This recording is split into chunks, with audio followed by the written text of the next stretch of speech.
Hey everyone, I have Adom Appiah with me, and he, of course, is one of our esteemed spellers from the Carolinas who's gone all the way to the National Spelling Bee. And guess where Adom was last night?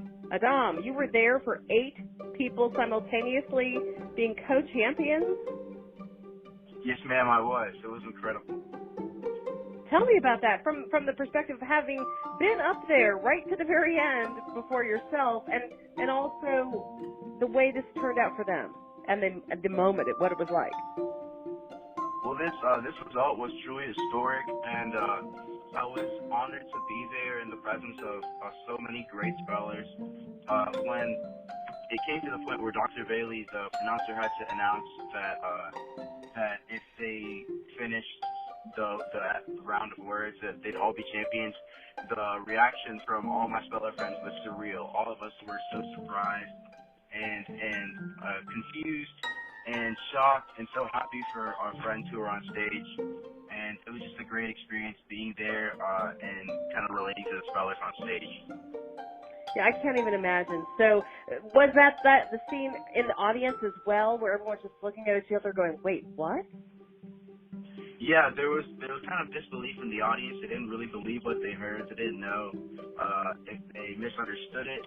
And when that moment really came true and all 8 of them spelled their words correctly, that was just incredible for all of us in the audience, and especially for the kids on stage. You seem to be taking it in a very positive light. Another from the viewer reaction online, like people that were just watching it, who had never been up there, who've never done the spelling bee national scene. So it's easy for them to go, this is not right, or make criticisms. Do you see it at all that way, or do you understand why people might find it odd or not satisfying? I understand why people may find it odd, but I feel like this was the right thing to do in the interest of the bee, because these guys were not going to get any words wrong, and they were some of the best spellers that we've seen in the history of competition. And so I feel like it's well deserved for all of them to win. I can understand where people would be confused because they're used to the tradition of one winner, and that's where some of the disbelief came from in the audience, because it was so surreal and so crazy of an event happening. But I think it was an all in all fair, because all of these guys deserve to be winners. Really incredible kids, and were you pretty close to all of these kids? I knew quite a few of them, yes.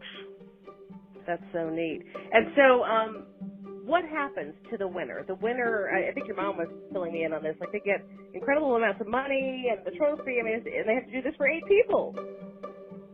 Yeah, they get the first place prize, they each get their own, and then they all get their trophies, and I believe they go on Jimmy Kimmel sometime in June, and they usually do some kind of like mock bee, just kind of a fun event, just to show the world that they were in the spelling bee. And that's going to be a really, really unique experience with 8 people. Well, it sure is getting a lot of attention. I mean, boy, oh boy, it's been a big story all day. I'm sure it'll be one for a while. Adom, we're so proud of you. You've been such a great leader in our community. Your nonprofit work has been incredible. For those who don't know, Adom has an organization called Ball for Good that he started when he was 13. Am I right on that? Yes, ma'am. And so you have your own nonprofit, and you've raised tens of thousands of dollars going to all kinds of great charities. What's the latest on Ball for Good? Anything going on that we all need to support? I'll keep people updated. They can keep up with Ball at www.ballforgood.org. Really soon we'll be presenting the final check amounts to the winners from the Ball for Good celebrity basketball game, the nonprofits that we're supporting with that, and our committees will be giving them the grants, and people can follow that on the blog and on social media, and we really appreciate their support. Absolutely. It's really exciting to see what you're doing. And just so people understand, I mean, Adom has an entire teenage cast of characters who are supporting this. You guys have committee meetings. I mean, it's kids running a charity for kids, and it's really, really awesome. So we're proud of you, Adom. Thanks so much for joining us on the blog and the podcast, and we'll see you soon, we hope, in person. Yes, ma'am. Thank you. Thanks.